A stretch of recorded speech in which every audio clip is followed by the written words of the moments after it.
After a failed animal experiment at Eastern Virginia Medical School, PETA offered sanctuary for the baboons used.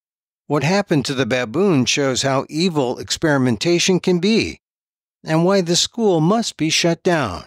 Next, on the PETA Podcast with Emil Guillermo.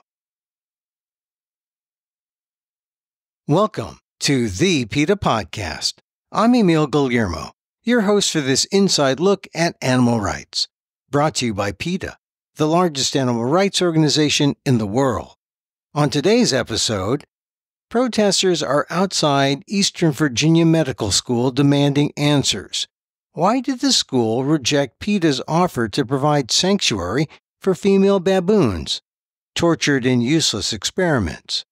The school was already in trouble for violations of the Federal Animal Welfare Act, but instead of giving up the baboons to PETA, the school and one of its experimenters, Gerarld Pepe, killed the 4 female baboons. That's right, given an option to save the baboons, the school and vivisector Pepe killed the 4 mother baboons, Jemma, Cookie, Toya, and Tara. PETA Senior VP Daphna Nachminovich talks with me about what the school and Gerarld Pepe did and the need for the lab and its experiments to be shut down. On the PETA Podcast with Emil Guillermo. Tell me about this Eastern Virginia Medical School, EVMS, and where is it? What are they doing to baboons? So Eastern Virginia Medical School is here in Norfolk, Virginia, where PETA happens to be headquartered. They are literally a stone's throw away from us across the river. And there's an experimenter there named Gerarld Pepe, who has been torturing and recently killing female mother baboons and their babies in horrific pregnancy experiments. And these experiments, how long has he been doing them? And have they made a difference to human beings, to animals, to science? Has he had an impact? So believe it or not, this has been going on since 1980. So 44 years of baboon torture and horrific psychological and physical suffering. And as far as we know, it has not resulted in any benefit whatsoever to people, women, and or their babies. These baboons' lives, or I can't even frankly call them lives, these baboons' existence has been nothing but fear and pain and terror and distress. And so talk about what these experiments are about. What do they do precisely to the baboons? This experimenter, Pepe, who's now 81 years old, has been since 1980 impregnating the baboons and then subjecting them to cesarean or C-sections. He was doing multiple C-sections and multiple pregnancies on some of these baboons. And recently, he got in trouble because the federal government told him that he couldn't do additional major survival surgeries, i.e. C-sections, on 5 specific baboons: Alyssa, Jemma, Cookie, Toya, and Tara. And so that's what really brought this to light, is that there were some critical violations, direct violations, repeat violations of animal welfare laws and regulation.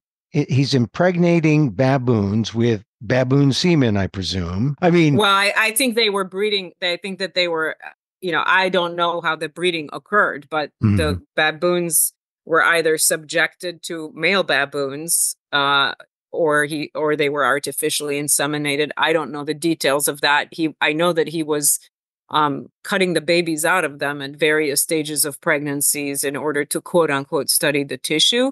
And we also know that he was injecting, part of this is studying the effect of estrogen on the baboons and their pregnancies. So he was injecting these animals with a drug known to cause seizures and other issues, which was also part of one of the baboons suffered a bad reaction to this and did not receive adequate care under the Federal Animal Welfare Act. So this was also exposed through a USDA, United States Department of Agriculture, inspection report. You're not supposed to do this unless you have an exception. They have an exception, or Pepe got an exception to do these procedures or not? So he was doing it without the exception. Okay. Then he asked for the exception. He got the exception. The exception was for specific baboons. It wasn't just, hey, yes, you can do it. But they came back and said, you can have the exception if you follow these, if you comply with these guidelines. And then he failed to comply with the guidelines, and then they rescinded the exception. So the USDA regulates it, as does the National Institutes of Health Office of Laboratory Animal Welfare, and both offices expressed concern about the welfare of these baboons. The thing is that PETA, when we learned about this, we did a lot of Freedom of Information Act requests and started bringing this to light, publicizing it on our website, getting press on it, getting headlines here in Virginia about it. And so we found out, we had offered, I should say that, as a result of the fact that the USDA rescinded the exception and these baboons were not going to be used in additional survival surgeries, we offered to place them in a sanctuary. So they survived, whatever he did, exception or not, the female baboons, and you named them. So did Pepe name him, or do you know how they got their names? Right. So actually the laboratory refers to them by numbers, but we did also, the records that we got indicated that they did have names. So I named Alyssa, Jemma, Cookie, Tara, and Toya. And so there were 5. Alyssa died after her second C-section last March 2023. Immediately after her C-section, it's unclear. She essentially died of aspiration. So it's unclear if she ever even woke up from the procedure, but she died. She had lost 18% of her body weight, which is something that was noted by the federal inspectors. And EVMS altogether failed to address the fact that this baboon had lost 18% of her body weight. Wow. And he still subjected her to a pregnancy and a C-section, and she didn't survive. The other 4 survived until very recently when he killed them. Wow. All right. So we're gonna get to that.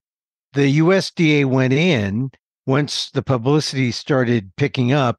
What did the agency actually do to try to stop Pepe from doing these procedures? Right. So I should be clear that the USDA is a machine that moves very, very slowly, and the initial violations involving these experiments actually go back a few years. So the USDA cited EVMS for the violations. There was the granting of the exception, and then the rescinding the exception. That just happened in the last year. I don't know that I would say they quote unquote went in. They essentially had an extensive correspondence because EVMS, believe it or not, really appealed every violation, argued with the USDA, even implied that the veterinary medical officers at the USDA just didn't understand the experiment because it was so quote unquote complex. These are veterinary medical officers who conduct these inspections, and the response was, they read your protocol and they understood your protocol, but there is no scientific justification. You failed to comply with the caveats that were given to you when the exception was granted. So the exception is rescinded, and that's it. And that was just in August 2023. Wow. So you're not kidding. It's a slow process, but it makes it sound like the bureaucracy has a built-in bias to allow for these experiments to happen. 1,000%. Absolutely. And in fact, while I will, I'll give kudos to the USDA for actually doing this, because it's unheard of for them to take this kind of action.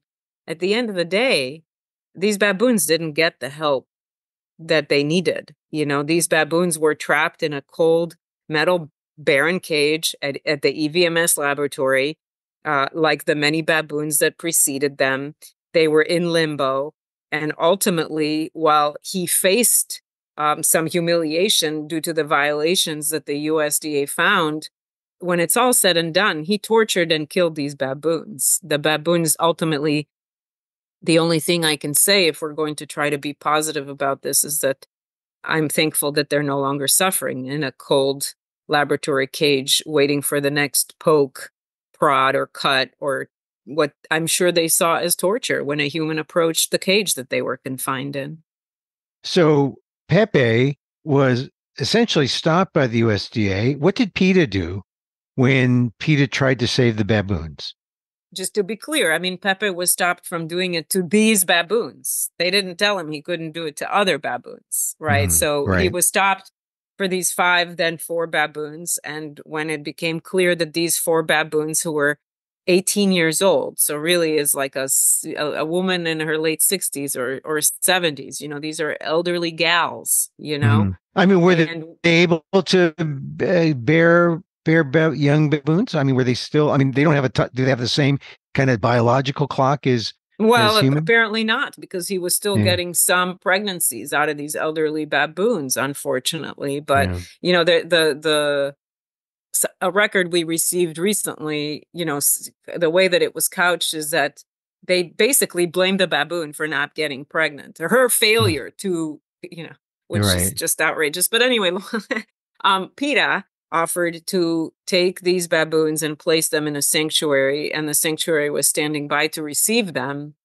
And we made that offer. I had personally engaged Virginia state legislators on this matter going back to January, when legislative session starts, and we started shedding light on this experiment. We started talking to legislators, we talked to the press. So we started exposing what was going on behind closed doors at EVMS. And we, in fact, add legislation, which was just signed by Governor Youngkin, to implement some steps towards transparency in publicly funded animal testing facilities like EVMS. So we offered to place these baboons in a reputable sanctuary where they would, for the first time ever, have some semblance of a life, where they would enjoy the sunshine, perhaps being outside. They were never outside, not being caged, and or at least having some room to roam, not living in total fear 24/7. And you were ready to offer a sanctuary. You had a place to take these baboons. EVMS, Eastern Virginia Medical School, knew about this offer that was on the table. I presume. Absolutely. Pepe knew about this offer on the table. I'm sure he did. Absolutely. I mean, this was a very clear offer. We had written to EVMS. We wrote to their board of visitors. This was in the press, and it was very obvious and very clear. There was no mystery. So the ball was in their court to do the right thing and release the baboons to PETA. Yes. And they could have released the baboons directly to the sanctuary if they felt that PETA was, not the party they wanted to release them to. They could have done this, and they could have done it as quietly. All we wanted was for these baboons to have an opportunity to have a bit of sunshine in their golden years. So you were fully expecting the compliance on the part of EVMS and Pepe. Well, what happened? Well, we were certainly hopeful, because why would you say no, right? You're not going to use these animals. Their usefulness to you, their viability is over. Why would you not want them to have a positive end to their lives? So we were certainly hopeful. And we found out just last week, actually, through a public records request, that all 4 of them, Jemma, Cookie, Tara, and Toya, were killed. And 2 of them were killed on February 13th, which was after we began lobbying on this issue. And 2 of them were killed on March 21st, which was after we'd written to EVMS. There's no question that the offer was on the table. And so we've been really working to get answers. EVMS has not responded to us. We wrote to their board of visitors, which is a body that governs their operations. And we got one response that said, "Thank you for sharing your concerns," but no one has looked into it. They didn't want to talk, but let me get this straight again. It seems that at least 2 were killed back in February. Was the offer on the table in February to release the 4 baboons? So at that time, we began to talk about the experiment and the violations. We hadn't yet reached the EVMS, but we did start talking about the violations and the fact that these baboons were there sitting in a lab in limbo, and that we wanted to have them released to a sanctuary. And that was in January. James, so they knew that there was this movement to try to save these baboons, give them a life. And it seems Absolutely. that by your chronology, there were 2 that were killed in February, and then there were at least 2 more. And without any kind of communication with PETA, they just summarily. Yep. And, the thing is, I will say, too, that, even if the official offer had not been extended, we had been corresponding, one-sided correspondence with them going back years, because we wrote to them after the violations and asked them to end these experiments. And, it's just silence. And there was an article in an outlet here in Virginia called the Virginia Mercury, and the Virginia Mercury reporter called EVMS, and her article says repeated calls to EVMS went unanswered. So it seems that it's their MO to just bury their head in the sand and wait for the storm to pass. Well, we're PETA, we're across the street, and we're not going away. Well, what strikes me is, it sounds more evil than innocent. It sounds like there was no real interest in the welfare of the baboons. Well, he's been torturing and killing other baboons for decades. He has no interest in the welfare of the baboons. All of the documentation that we've ever gotten, these baboons are basically, vessels to him. They're not living, breathing, sentient beings. This man has his whole career. He's 81 years old. His whole career has been about torturing and killing mother baboons and their babies. And he had an opportunity, in his 80s to do the right thing, and he failed. So shame on him, and shame on EVMS for allowing this to continue and not responding to a very courteous, polite, and reasonable request from, their neighbor, essentially, but also an organization that, we are there was no reason for them to just ignore these offers and our correspondence, I'm just having a hard time understanding the actions of Pepe, because it sounds like it's a real example of the evil that, is characterized in his work. It doesn't sound, it sounds like he did it to spite PETA. I don't know whether he did it to spite PETA, but it certainly seems as if he did. And I want to also mention, because it's been weighing on me and breaking my heart, is that these baboons, we're talking about these animals, may they rest in peace. Honestly, this has been going on for 44 years. These baboons, these 4 girls were 18. And some of them had been at EVMS, for some of their time, and some of them had been at other facilities. And you think about your life and all the things you get done in a day. You get up, you have breakfast, you have your cup of coffee, you go, you have lunch, you go to bed, you have your glass of wine. These animals spent 24/7 for the last decade plus confined to a cold metal barren cage alone. And they suffered so much distress that some of them were subjected to a second experiment to reduce self-injurious behaviors, which was referred to in the EVMS records as SIB, because they were so distressed. They were pulling out their own hair. They're biting at the cage bar so much that they damaged their own teeth. Some of them had genital tears. Some of them were missing fingertips. Some of them had pulled out their own fingernails. These animals suffered tremendously. And so for me, the fact that this man had an opportunity at the end of all this, after being cited by the federal government, which is, that doesn't happen a lot, to say, at the very least, I could do this small thing for these 4 victims of mine. And he just killed them instead. That is evil. It's almost like he was trying to, get rid of the evidence, or I don't know, but it doesn't sound like he's speaking or communicating with PETA. Neither is EVMS. And so, what is the thought that maybe with this one last act by Pepe and EVMS, that the lab is shut down and that the experiments are over for good? I mean, the man's 81. Is he done? I hope so. We don't have any sort of assurance that he's done. We don't have a sign of life from EVMS.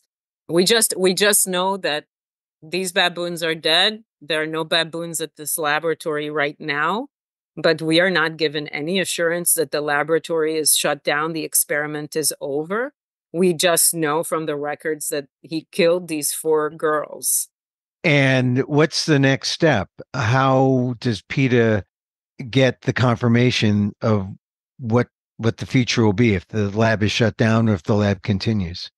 Well, we're certainly going to be following up. We have some plans in the works for to bring more attention to this online and in the local paper.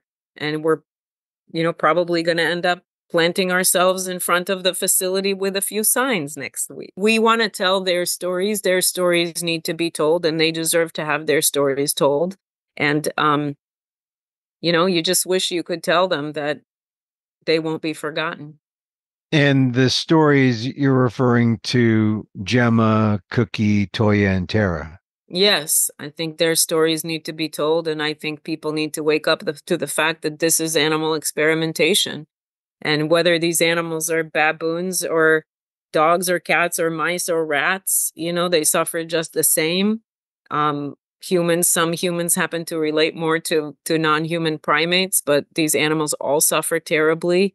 They all suffer fear and pain and distress and loneliness and deprivation.